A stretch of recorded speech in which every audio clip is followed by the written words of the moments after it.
आज के इस प्रसंग में कर्म योग पर प्रकाश डाला गया है।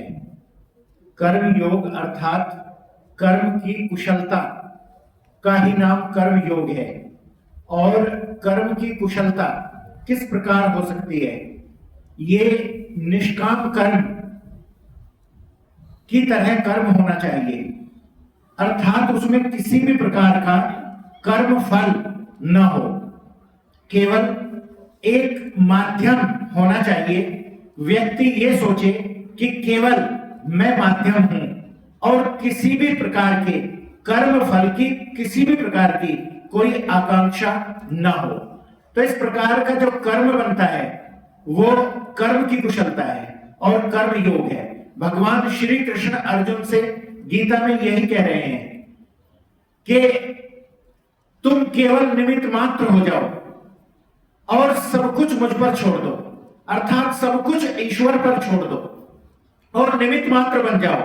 न तो तुम सम्मोहित हो किसी भी चीज से और न किसी भी चीज का लोभ रखो, न तो जीत का और न हार का। केवल निमित्त मात्र हो जाओ। तो निमित्त मात्र तुम्हें हो जाना है, बस केवल निमित्त मात्र। और कर्म फल बहुत पीछे छूट जाए, केवल कर्म रहे। तो ये निष्काम कर्म की ये भाषा जो कही जा रही है, ये कर्म योग की कुशलता है।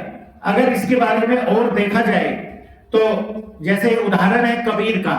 कबीर कपड़ा बुनते हैं, वे कर्म करते हैं, कर्म कर रहे हैं, कपड़ा रोज प्रतिदिन कपड़ा बुनते हैं। और जब शाम होती है तो जितना उनके पास अधिकतम कपड़ा होता है वे सब दान कर देते हैं, क्योंकि उन्हें कल फिर बुनना है।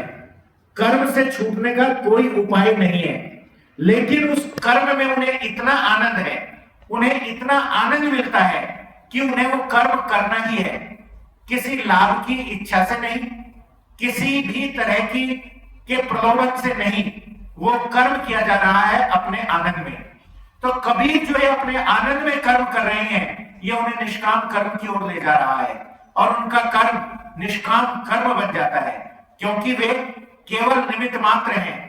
कपड़ा बुनते हैं, उन्हें दिखाई भी नहीं देता कि कपड़ा कौन बुन रहा है और वे स्वयं कपड़ा बुन रहे हैं। तो ये तभी संभव है जब मैं का भाव समाप्त हो जाए। तो ये कर्म योग है। और भक्ति योग, भक्ति योग का मतलब है अपने को बिल्कुल समाप्त कर देना, यानी ईश्वर के सामने अपने को बिल्कुल ही समाप्त कर देना कि मैं कुछ भी नहीं हूं। जैसे समुद्र से एक लोटा पानी अगर लिया जाए, तो जब समुद्र से एक लोटा पानी लेते हैं तो वो उस पानी के गुण धर्म, उस समुद्र के पानी के गुण धर्म से मिलते हैं। लेकिन ऐसा संभव है कि लोटा ये समझने लगे कि मैं उस पानी से अलग हूं, उस जल से अलग हूं, जबकि वो इस जल से अलग नहीं है। तो इसी प्रकार लोटे के जल को आत्मा समझा जा सकता है और समुद्र के जल को परमात्मा समझा जा सकता है। लेकिन लोटे का जल अगर अपने आप को अलग समझने लगे तो ये उसकी भूल है। और जब वो अपने को मिटा देता है, अपने को समाप्त कर देता है, तो उसका मिलन समुद्र के जल से हो जाता है, अर्थात परमात्मा का मिलन आत्मा से हो जाता है। तो इस प्रकार भक्ति योग में अपने को बिल्कुल समाप्त करना होता है। जब आप किसी मूर्ति के सामने बैठते हैं तो अपने को बिल्कुल समाप्त कर देना है और ईश्वर के चरणों में अपने को बिल्कुल समर्पित कर देना है। तो उस स्थिति को भक्ति योग कहा जाता है। और रामकृष्ण देव, भगवान श्री रामकृष्ण देव के जीवन में ज्ञान योग, भक्ति योग और कर्म योग का अद्भुत समन्वय देखने को मिलता है। अब रामकृष्ण वचनामृत से पाठ। नाव आकर जहाज से लगी, सभी श्री रामकृष्ण को देखने के लिए उत्सुक हो रहे हैं। अच्छी भीड़ है। श्री रामकृष्ण को निर्विघ्न उतारने के लिए केशव आदि व्यग्र हो रहे हैं। बड़ी मुश्किल से उन्हें होश में लाकर कमरे के भीतर ले गए। अभी तक भावस्थ हैं, एक भक्त का सहारा लेकर चल रहे हैं, सिर्फ पैर हिल रहे हैं। केबिन घर में आपने प्रवेश किया। केशव आदि भक्तों ने प्रणाम किया, किंतु आपको होश नहीं। कमरे के भीतर एक मेज और कुछ कुर्सियां हैं। एक कुर्सी पर श्री रामकृष्ण बैठाए गए। एक पर केशव बैठे, विजय बैठे, दूसरे भक्त फर्श पर जहां जगह मिली वहीं बैठ गए। वो अनेक मनुष्यों को जगह नहीं मिली, वे सब बाहर से झांक झांक कर देखने लगे। श्री रामकृष्ण बैठे हुए फिर समाधिस्थ हो गए। संपूर्ण ब्रह्म ज्ञान शून्य, सभी एक नजर से देख रहे हैं। केशव ने देखा कि कमरे के भीतर बहुत आदमी हैं और श्री रामकृष्ण को तकलीफ हो रही है। विजय केशव को छोड़कर साधारण बाह्य समाज में चले गए हैं और उनकी कन्या के विवाह आदि के विरुद्ध उन्होंने कितनी वक्तृताएं दी हैं, इसलिए विजय को देखकर केशव कुछ अप्रतिभ हो गए। वे आसन छोड़कर उठे कमरे के झरोखे खोल देने के लिए।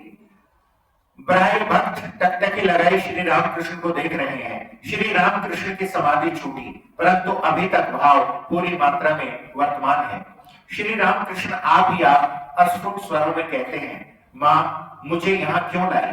मैं क्या इन लोगों की घेरे के भीतर से रक्षा कर सकूंगा? श्री रामकृष्ण शायद देख रहे हैं कि संसारी जीव घेरे के भीतर बंद है, बाहर नहीं आ सकते, बाहर का उजाला भी नहीं देख सकते। सबके हाथ पैर सांसारिक कामों से बंधे हैं, केवल घर के भीतर की वस्तु उन्हें देखने को मिलती है।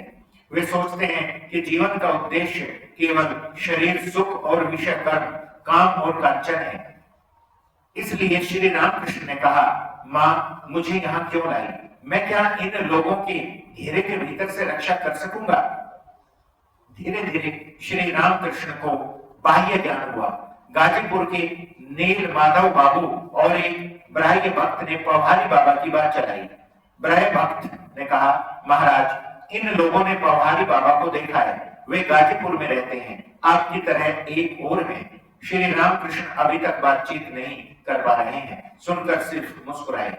ब्राह्य भक्त श्री रामकृष्ण से, महाराज पौहारी बाबा ने अपने कमरे में आपका फोटोग्राफ रखा है। श्री रामकृष्ण जरा हंसकर अपनी देह की ओर उंगली दिखाकर बोले, यह है गिलाफ। ज्ञान योग, भक्ति योग तथा कर्म योग का समन्वय, तकिया और उसका गिलाफ, देही और देह। क्या श्री रामकृष्ण कहते हैं कि देह नश्वर है? नहीं रहेगी। देह के भीतर जो देही है वह अविनाशी है। अतएव देह का फोटोग्राफ लेकर क्या होगा? देह अनित्य वस्तु है, इसके आदर से क्या होगा? बल्कि जो भगवान अंतर्यामी है, मनुष्य के हृदय में विराजमान है, उन्हीं की पूजा करनी चाहिए। श्री रामकृष्ण कुछ प्रकृष्ट हुए। वे कह रहे हैं, परंतु एक बात है, भक्तों का हृदय उनका निवास स्थान है। भक्तों के हृदय में वे विशेष रूप से रहते हैं। जैसे कोई जमींदार अपनी जमींदारी में सब जगह रह सकता है, परंतु वे अमुक बैठक में प्राय रहते हैं। यही लोग कहा करते हैं, भक्तों का हृदय भगवान का बैठक घर है। जिन्हें ज्ञानी ब्रह्म कहते हैं, योगी उन्हीं को आत्मा कहते हैं और भक्त उन्हें भगवान कहते हैं। एक ही ब्राह्मण है, जब पूजा करता है तब उसका नाम पुजारी है, जब भोजन पकाता है तब उसे रसोइया कहते हैं। जो ज्ञानी है, ज्ञान योग जिसका अवलंबन है, वह नेति नेति विचार करता है। ब्रह्म न यह है, न वह, न जीव है, न जगत। विचार करते करते जब मन स्थिर होता है, मन का नाश होता है, समाधि होती है, तब ब्रह्म ज्ञान होता है। ब्रह्म ज्ञानी की सत्य धारणा है कि ब्रह्म सत्य, जगत मिथ्या, नाम रूप स्वप्न तुल्य है। ब्रह्म क्या है यह मुंह से नहीं कहा जा सकता, वे व्यक्ति हैं यह भी नहीं कहा जा सकता। ज्ञानी इस प्रकार कहते हैं जैसे वेदांतवादी, परंतु भक्तगण सभी अवस्थाओं को लेते हैं। वे जागृत अवस्था को भी सत्य कहते हैं, जगत को स्वप्नवत नहीं कहते, भक्त कहते हैं। यह संसार भगवान का ऐश्वर्य है।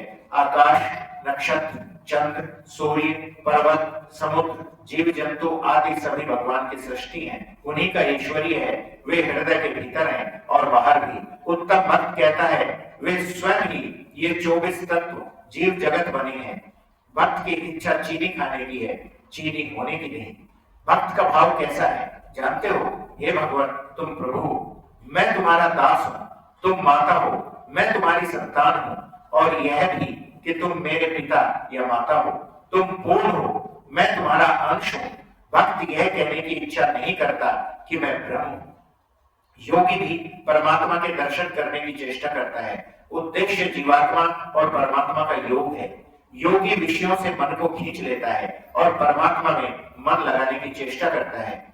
इसलिए पहले पहल निर्जन में स्थिर आसन साधकर अनन्य मन से ध्यान चिंतन करता है। परंतु वस्तु एक ही है, केवल नाम का भेद है। जो ब्रह्म है वही आत्मा है, वही भगवान है। ब्रह्म ज्ञानियों के लिए, ब्रह्म योगियों के लिए परमात्मा और भक्तों के लिए भगवान। धन्यवाद।